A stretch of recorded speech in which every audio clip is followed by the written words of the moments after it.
On your Friday episode of Locked On Raptors, it's the return of our favorite stupid little game. I got some names in a hat who could be trade candidates for the Raptors, and we'll pull them out and talk about them. It's that simple. Coming up.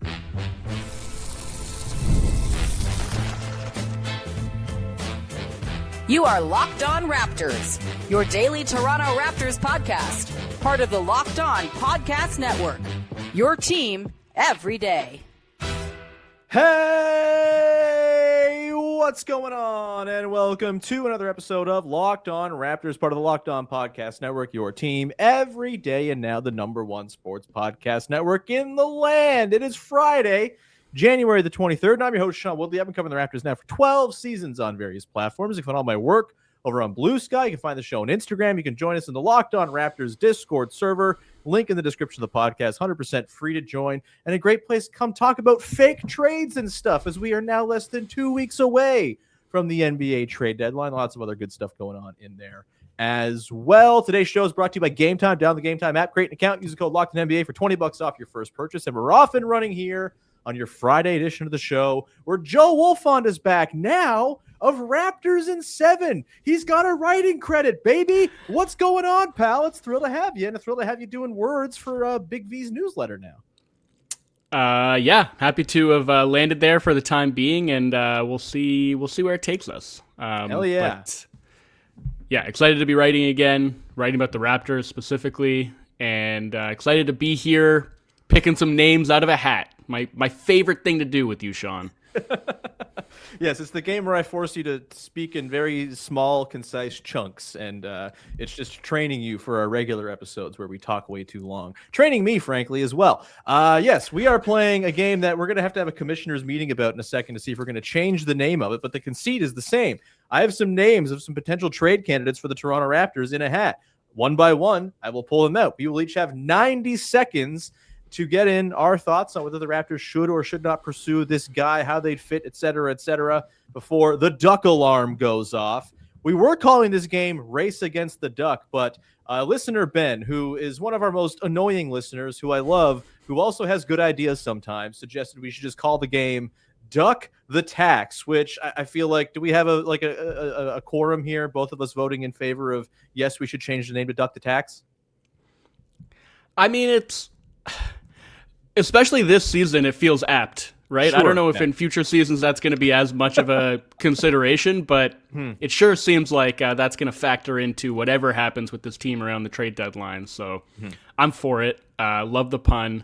And again, it's perfectly pertinent to the goings-on with the Raptors at trade season. Absolutely. All right. So temporarily, at least, we have renamed the game Duck the Tax, and maybe we'll come up with a whole new name with a duck pun next year. All right. Joe, pulling the first name out of the hat here. Let's see. Do we got a big one to start? Here's one. This is a guy, we're recording this on Thursday. This is a guy we saw play against the Toronto Raptors, and quite well last night. A guy who we've definitely talked about on this podcast. Some of the Raptors should go after. Malik Monk, who, there you go. You see the lights washing it out. But Malik Monk, who is under contract beyond this year for, I think, a couple more years, is a guard who's got some juice and pop, who the Kings have decided they don't really care about, I guess. I don't know. Who knows what the Kings are doing? They're the most depressing team I think I've ever seen hit a basketball floor. Joe, 90 seconds on the clock. Malik Monk, should the Raptors be in the mix for his services before the deadline? The time starts now. I really like Malik Monk. I don't know that it's like an ideal fit with the construction of the team currently. And I think more than that, I don't know how they match that salary. Like, they don't have I'll tell the kind you how. Tell me how. Yeah, I don't want to take your time away here, but That's okay. Could you convince the Sacramento Kings, who are not going anywhere between now and the end of Jakob Poeltl's contract, that just taking on Jakob Poeltl's money and giving Malik Monk and whatever a first-round pick or two, I don't know, is too rich? It feels like maybe this is a Jakob Poeltl dump possibility if they want to just get some extra guard help in the door. I suppose that's a possibility. I don't know. I don't know if they're they're going to be willing to take on even the Kings. I don't know if they're going to be willing to take on what's left of Jakob's contract without some draft stuff attached. And I think I'm on record as saying I don't know that I would be super interested in doing that unless you're like getting an upgrade at Jakob Poeltl's position. I don't know if Monk is good enough to be willing to do that. Like, I feel like if that's going to happen, it's probably going to include Sabonis, who I think I'm on record as saying I don't love the fit with the Raptors. So I'm intrigued by Monk in a vacuum, but the logistics are tough. Yeah, like, oh, there goes the duck. Yeah, well done. You beat the timer. But dead on. It's like, you're getting really good at this, man. My as I start the clock for me, yeah, like, I think this only works if it is some means by which you dump Jakob Poeltl. And I'm with you as well. I'm still not into the Sabonis thing. I think that would be a lot of money for a guy who you might not want to close all of the important games with, considering the guys you have on the roster. And at that point, I'm just kind of out on it. But with Monk, like, I don't know, just any extra guard help to give the backcourt a little juice, to give some insurance in the event Jamal Shed or Emmanuel quickly takes a knock and misses even 2 weeks down the stretch of the season, I think is something worth exploring. And to sort of lay out the case for why the Kings may, in fact, be all right to take on Jakob Poeltl, and maybe it's 1 first-round pick to dump it if you're the Raptors, maybe this year's first-round pick. Like, you're the Kings. They're not going to be good for so long. When watching that game Wednesday night, Joe, when Matt Devlin dropped the number that the Kings are the 3rd oldest team in the NBA, I nearly wept on behalf of Kings fans. Like, they are going nowhere anytime soon, and just the opportunity to get some money, like get some bad money on the books in order to get an extra pick. Like, why wouldn't the Kings explore that? Like, especially if they're in the business of moving off Sabonis somehow, whether it's this deadline in the summer or whatever it might be. And if Poeltl is in any way like capable of getting back to health, maybe he's like a nice steward for their next era. I don't know. It maybe doesn't happen. Malik Monk, interesting guy. The duck is going off. We got to pick someone new. Joe, next up for us in Duck the Tax is Jose Alvarado, an expiring backup guard from the New Orleans Pelicans. The Raptors have had success in the realm of trading for Pelicans guys of late on expiring deals. Where are you at with Jose Alvarado? The time starts now. Very Jamal Shed-like type of player. Sure. A small guard who is, despite his stature, a pretty solid, pesky defender, can really pressure the ball, which is something I feel like Darko would very much appreciate. Mm-hmm. He's got some quickness. He can drive the ball. So on the one hand, I'm like, is that a little bit duplicative with Shed? But then on the other hand, I am in this place where I feel like the Raptors do need to do a little bit more stacking of skills rather than being, as we've talked about before, highly specialized in like the different things that every player on the roster does, to the point that, as you mentioned, if one of these guys takes a knock, you're suddenly like, oh boy, like this thing that we were getting from this one player is not something we can get from anywhere else. So I think I'd be interested in that, obviously depending on cost, because I have just loved anytime the Raptors are playing like a multi-point guard lineup. I think that's looked really good. And it's even worked when they've gone with like 3 sub-6'2" guards, with Elijah Martin slotting in there alongside IQ and Shed. So I think there would be a place for Alvarado in the rotation, despite there maybe being some overlap with him and Jamal. Yeah, you got 75 seconds. Well done. Yeah, for me, look, he's probably not like the top of my list of options to go and pursue. That said, I mean, yeah, the idea of having just another guy who does Jamal Shed-like things is not uninteresting to me. I think, he's a solid shooter, like 36% this season. He's not terrible. He's not taking much off the table. It's, again, do I think like Jose Alvarado is playing like playoff minutes if you're being serious? Probably not, but he could achieve the double goal of getting an extra guard on the team while also helping you duck the tax. We said the name of the segment, point at the screen, Leo. He makes $4.5 million. Again, he's got a player option for next year. Probably turns that down. Maybe not. I don't know. Like that's an interesting one for a guy on the role player sort of fringe of the league. Those guys are getting squeezed left, right, and center these days. So maybe you get him again for next year for $4.5, and maybe he walks and you get him as a rental and it's fine. I also think the cost is there's no way it's going to be anything more than a couple of seconds, one would think, just the way the market's going and the lack of first-round picks seemingly being thrown around. So yeah, probably some more dynamic guys you can go and try to find. But if all else fails and you come back and he's 4th or 5th on your list, would not be upset at all if that was the move to duck the tax, move out Ochai, and bring in Jose Alvarado with a couple of seconds going the other way. Seems eminently realistic, actually. We are going to come back on the other side here. I beat the duck by about 14 seconds as well. And so we're going to finish, or not finish, we're going to continue our run through a bunch of names from a hat coming up in just 1 second. There's some big ones lurking in here. We might not get to them, which will be disappointing, and we'd leave it for another day. But there's some big boys hanging out in there. We'll maybe see if we pull one of those coming up in just 1 sec. Today's show is brought to you by Game Time. During the basketball season, there's nothing quite like being in the building. The energy, the crowd, that first big run that everyone gets on their feet for. Fans want to be there for those moments. And the Raptors this year have been giving those moments all over the place. They've been tons of fun to watch in person. If you want to get to a Raptors game between now and the end of the season, Game Time is the place to do it. It's where you get the advantage back as a fan, making it incredibly easy to score amazing tickets fast, simple, and without the guesswork. Browsing the Game Time app is straightforward and intuitive. You find tickets. It takes a few taps. They show you the upfront price. There's no back-end fee surprising you after you go through the whole rigmarole of picking your seats. And they have features like zone deals, so you can choose the section you want to sit in, and they'll pick the seats, and you save some money on it as well. Whether it's an NBA game, another live event, comedy show, WNBA games, if they play games, please play games this year. But also, please take care of the players and give them what they deserve. Either way, if you want to take in live sports, comedy, concerts, theater, go and take the guesswork out of buying tickets with Game Time. Download the Game Time app, create an account, use Go Locked in NBA for $20 off your first purchase. Terms apply. Again, create an account, redeem the code LOCKEDO for $20 off with Game Time. Back at it here with Joe Wolfond, as he says on his little name bar on the screen. If you're watching, the original Emmanuel Quickly apologist. Big week for us, Joe. Really, just the IQ Island flourishing. Our crops are growing. The fish are in season. It's a lovely time on IQ Island for the two of us. Let's pull out another name from the hat, shall we? Here we go. Oh, this is one that's come up a little bit lately. Goga Bitadze, backup third-string center for the Orlando Magic. I'll start on this one. Maybe I'm being too much of a curmudgeon. I've never liked Goga Bitadze all that much.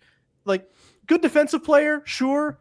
Kind of one of the worst offensive bigs I've ever seen, or at least it gets regular minutes in the NBA. Maybe it's just because he plays in a nasty Magic context where no one looks good on offense. I don't know, but I've never been terribly enthused by the Goga Bitadze experience. That said, you want to set up the Team Georgia front court with Mamu and Goga and, bring him in as like an insurance big if Jakob Poeltl can't get back and playing. I'm not totally against the idea.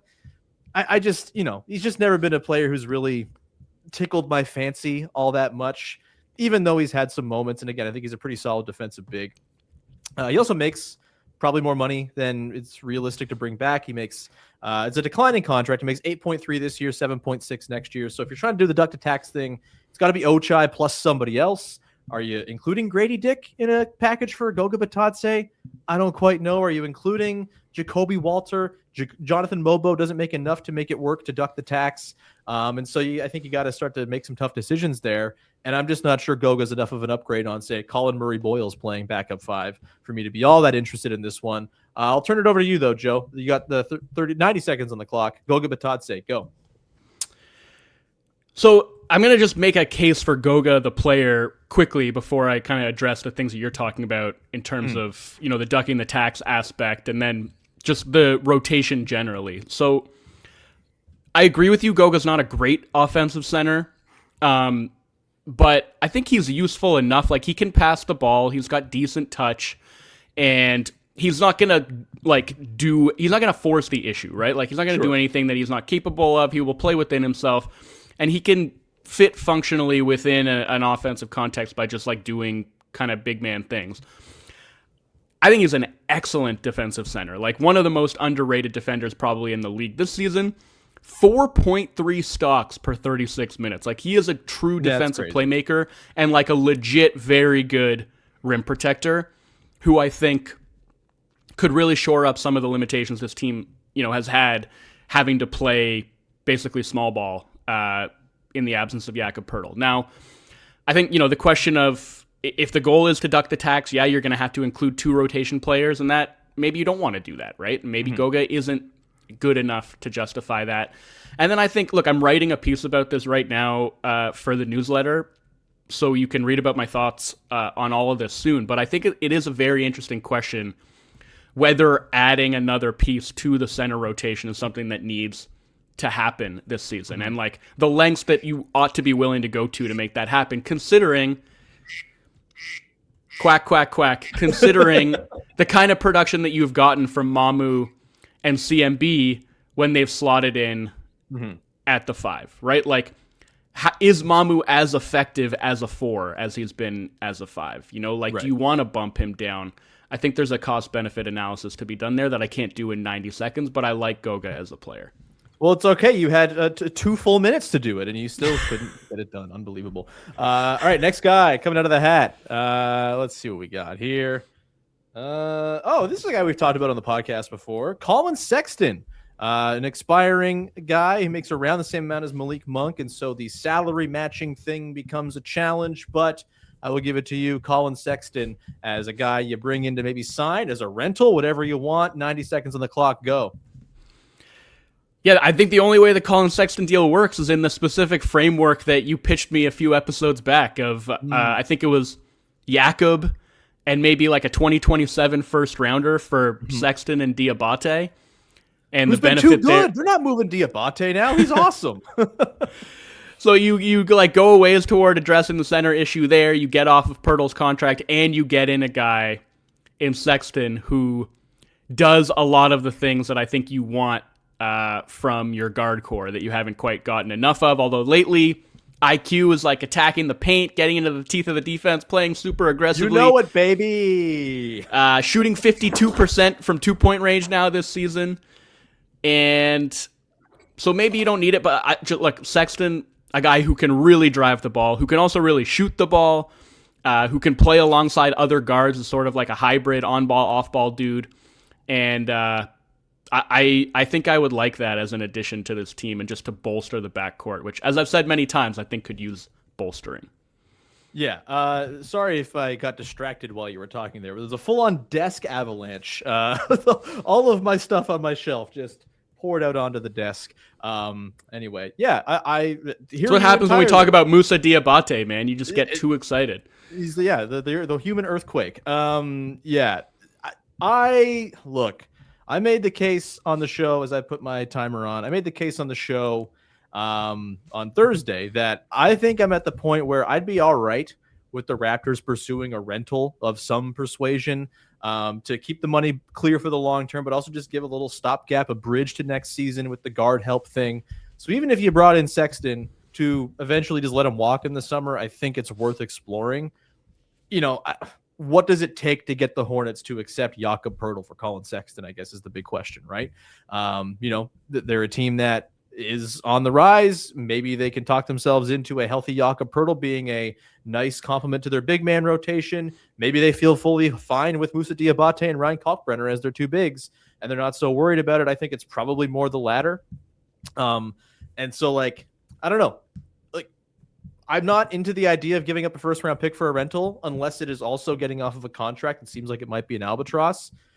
I would offer a Yak in a first for Collin Sexton, see if the Hornets take it. I doubt they do, but like I'm making the call just to see because I think he'd be enough of an upgrade to their push down the playoffs. I think it would help solidify them as a home court team, maybe give them a shot of winning a series in a way they still do right now, I think, but maybe kind of amp up the odds that they can win a series in the first round. I'm calling me very intrigued. I think the money makes it exceedingly difficult and very unlikely, but I'm making the call to the Hornets just to see, hey, Jakob Poeltl, you guys into it? You guys like white guys? All right, we're going to come back into the side here, Joe, and wrap it up with a handful more names from our hat. I'm not going to clean my desk up. We're just going to live in squalor for the rest of the podcast, and that's just the way it is. We'll do that coming up in just one sec. Today's show is brought to you by FanDuel. Fridays feel very different during the basketball season, and FanDuel's making them even better. Every Friday night before the games tip off, FanDuel gives fans a new way to kick off the weekend with NBA Happy Hour. NBA Happy Hour is your official pregame, a limited-time window where special offers drop right inside the FanDuel app before the action starts. Fridays from 6 to 7:30 Eastern have become appointment viewing with NBA Happy Hour. Opening the FanDuel app during Happy Hour always brings something new, boosts, bonuses, and surprises. It's easy to check in on the weekly special before tip-off and make a move before the window closes. The timing is perfect. Right before the game, so you sit down, you got a cold one, you're maybe eating dinner, whatever it is, you got some pizza in front of you, you're with your pals watching the games, throw some money down on the games that night right before the weekend starts. It adds extra energy to Friday night basketball without overthinking it. So before tip-off, check the FanDuel app and see what's dropping during NBA Happy Hour every Friday from 6 to 7:30 Eastern time. And a little basketball, little action, a whole lot of Friday energy. It's all over there on FanDuel. That's NBA Happy Hour, only on FanDuel, the official sportsbook partner of the NBA. Back at it here with Joe Wolfond as we are playing Duck the Tax, of course, our favorite stupid little game where we pull names from a hat and come up with takes on the fly. All right, Joe, we got a handful more. Before we actually get into it, I want to remind people about the Locked On Raptors Everydayer Club. $5 a month, $50 for the year, gets you ad-free episodes of the show every single day. No interruptions, just me into your ear holes, mainlined, baby. You also get access to a Locked On listener Discord for Locked On listeners from across the network and across the globe. A lot of fun. The NBA chat in there's a lot of fun right now. I think it's going to be great for the Olympics to go and, playfully rib our neighbors to the south as our hockey team beats their hockey team squarely. All of that is over at the link in the description of the podcast, lockedonpodcast.com/everyday, go check it out. All right, Joe, handful more names in the hat. We're going to pull one. We got, it's a doozy. And if you have read Raptors Republic today, our dear pal Louis Zatzman, then you may have already been sort of prepared to talk about this guy. Karl Anthony-Towns. The Knicks are falling apart, Joe. I see your eyes. We're Towns guys. As much as we're Quickly guys, we're Towns guys. This has been one of our obsessions for many, many years, the concept of Karl Anthony-Towns playing with one Scotty Barnes. Lewis, I believe, in his Raptors Republic piece, pitched an idea of Brandon Ingram plus Jakob Poeltl for Karl Anthony-Towns. I don't know what the hell the Knicks are going to do. I can't imagine the Knicks are going to trade Towns before the deadline. That seems very drastic, but also James Dolan's their owner, so who knows? Joe, time on the clock. Karl Anthony-Towns. You just made a chef's kiss thing at the idea of Ingram plus Poeltl for Karl Anthony-Towns. Take it away, my friend. I mean, that feels almost like a perfect trade for the Raptors, and I don't know that it would be that. I mean, I know that it wouldn't be that for the Knicks, so I don't know how much pick equity we're talking about having to throw into that package to make it worth their while, but Look, I understand the defensive limitations with Towns. I think the Raptors have almost the perfect infrastructure that would support him and allow them to still be a high-level defensive team despite his limitations. Like, work around that by having him play the more aggressive pick-and-roll coverage, and you have the backline protection with Scotty Barnes, with Colin Murray-Boyles, right? Like, you can insulate him in a way that maybe the Knicks can't right now, even though, I mean, they've got guys that can do that in like OG and Mikal Bridges, but I don't think they're doing that at the same level, specifically on the back line. Mm-hmm. And obviously, when it comes to point guard defense, like, you're going to struggle if you're trying to defend pick and rolls with Brunson and Cat, whereas I don't think that's as big a problem, even with Quickly and Jamal Shed defending at the point of attack. So I think with that, and then obviously it's like the spacing 5, which is kind of a myth in a lot of cases, like a stretch white 5, whale, if you will. Yeah. Stretch 5s don't really get defended that way a lot of the time, but Karl Anthony-Towns does. He is that level of shooter who could really open up the floor for this offense. So if you can get the Knicks to bite without having to throw like all of your draft assets on the table, I would be very, very interested in that. Yeah, I'll start my time. I have thought about the concept of Scotty Barnes playing with Karl Anthony-Towns for many moons, Joe. The idea of adding also Colin Murray-Boyles to that infrastructure that you mentioned to play with Karl Anthony-Towns, very interesting to me. I don't see how that proposed trade from Lewis works for the Knicks, honestly, like adding Ingram and then also like you're betting on Mitchell Robinson and Jakob Poeltl as your two centers going into the playoffs where you have great expectations don't know if that's really working. A healthy Poeltl, maybe, it kind of works with that team, but we have no idea what the status of his back. I think it's going to be hard to have any team take him on right now.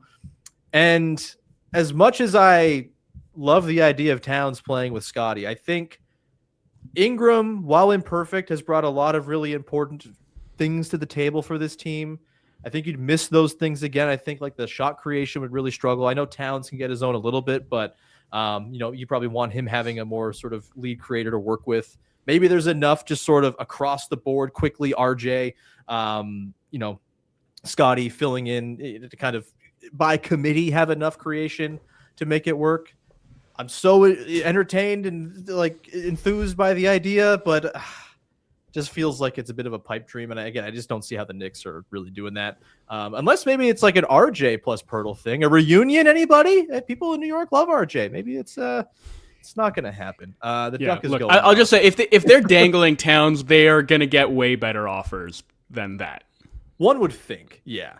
Although like he makes a lot of money, man, and I just don't know, like.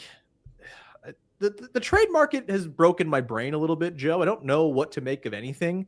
I don't know what's up, what's down, what a first round pick is worth, what a giant salary is worth for a guy who's maybe not awesome, in like 2-3 years time. Like, I don't know, man. It's all out of whack. Anyway, we're going to finish off the game. Yeah. Did you have something you wanted to add?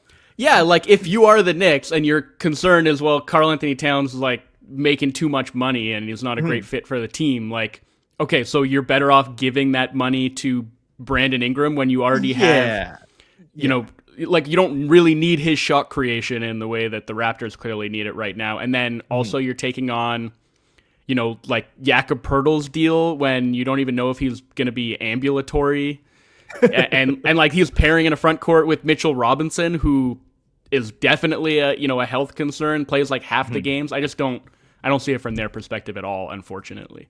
Yeah, no, I totally agree there. I think where I kind of push back is like, are they going to get a better offer somewhere else? Because I just don't know like who the Karl Anthony-Towns team is, if it's right. Not some team that's kind of doing a buy low, bad money for bad type of thing.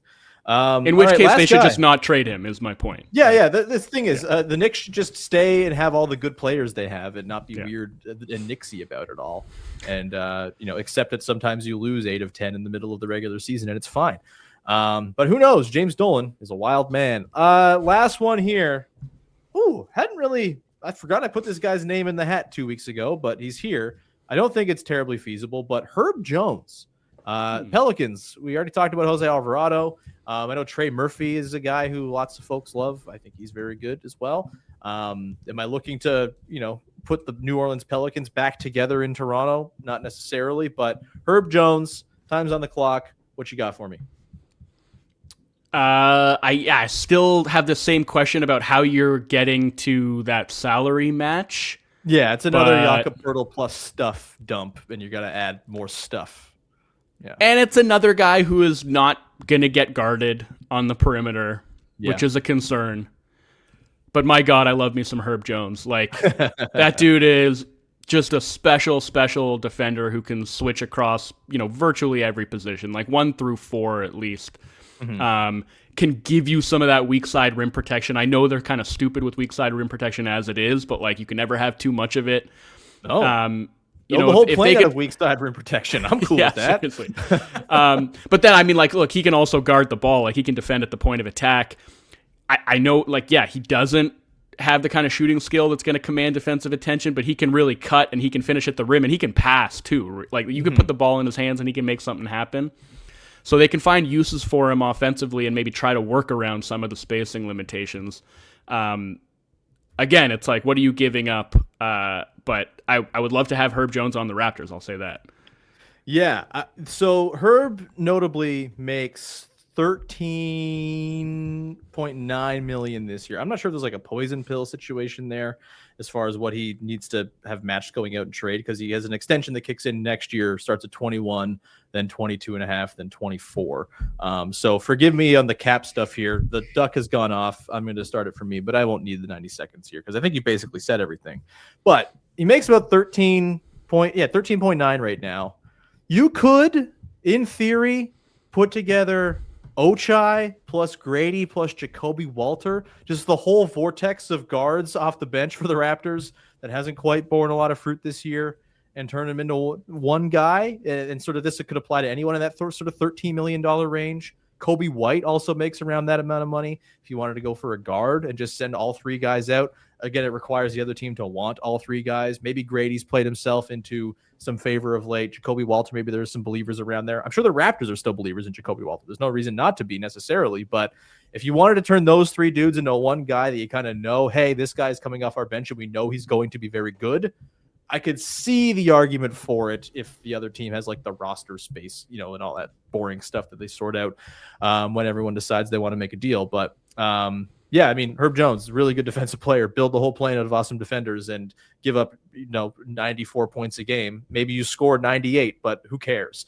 I'd be pretty into it. And the different lineup combinations you could kind of conceive with Herb Jones, pretty damn interesting to me. Hadn't given a lot of thought to that sort of idea of all three of Agbaji, Dick, and Walter just going out. Maybe this is just like, hey, please take our stuff we don't want and give us something we want. Maybe it's an extreme like Lakers fan coded fake trade. But before we wrap, do you have thoughts on the concept of piecing all three of those sort of small-ish salaries together to get to a medium salary? Yeah, I mean, it would depend on who the medium salary is, I suppose. Yeah. And you would want, really, if you're sending out, Ochai is, I think they're going to try to get off him no matter what. And he had this outlier shooting season last year that he obviously hasn't replicated. So, I don't think they're losing that much from an offensive perspective by getting off of him. But even in the midst of Grady's struggles, like sending both him and Jacoby out in a deal is like, I think the person who comes back, I mean, obviously it has to be a wing, right? Because then you're just like, completely shredding your wing depth. And it probably has to be a wing who can shoot. As much as I said I like the idea of Herb, sure. Like you've got to have a wing coming off the bench who can shoot the ball. And look, yeah, Gradey hasn't done that this year, but he is still perceived as a threat most of the time by the defense, right? Like they still guard him. And Jacoby has shot, 37% from three this year. Like he has, provided some value in that respect. And I'm not in a hurry to get off of Jacoby. Like I'm still, I know it hasn't been like a blow you away type of sophomore season, but I still love what he brings as an on-ball defender. I wouldn't be in a hurry to get rid of him. So if both of those guys are going out, yeah, I think it's got to be like somebody pretty good, somebody who can defend and somebody who can shoot. And like, that type of player isn't really readily available. Like I think you'd honestly just, taking a big picture view, just be hoping that Jacoby can grow into the type of player that you'd be targeting in a deal like that. Yeah, it sounds nice in theory. They're probably more valued by the Raptors and other teams right now as well, considering they're invested in them, and it's been a little up and down for both. Interesting to think about, though. Maybe it's like an avenue to a matching of a trade that we haven't quite explored enough. But yeah, the number of names who would fit the bill seems pretty limited. That's going to do it. Wolf, man, thanks so much for hopping on and playing the stupid little game. Anything you want to promote for the good people out there? Yeah, so as you mentioned off the top, I'm writing for Raptors in 7. It's a newsletter, Substack, that I'm doing with our pal Vivek Jacob, who does great work. I'm super excited about it. Going to be writing there for basically the rest of the season, and then, we'll see. So... yeah, if you want to read my work, my Raptors coverage, and also some really great Raptors coverage from Vivek, subscribe to that. Get those straight to your inbox, and let's ride. Do the thing. Subscribe. You can also subscribe to this podcast wherever you get your pods and on YouTube. You can follow whatever the app tells you to do. Just do that, okay? You can also subscribe to the Locked On Raptors Every Dayer Club. $5 a month, $50 for the year gets you ad-free episodes of the show and some other fun, cool perks. Link in the description of the podcast for that as well. We'll leave it there. We will send you off into the weekend. Don't forget, Friday night, Blazers game.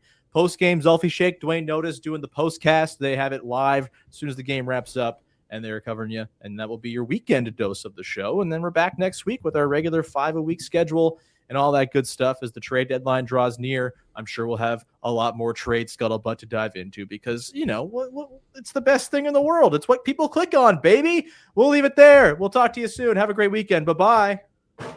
Woohoo! Bingo, bango.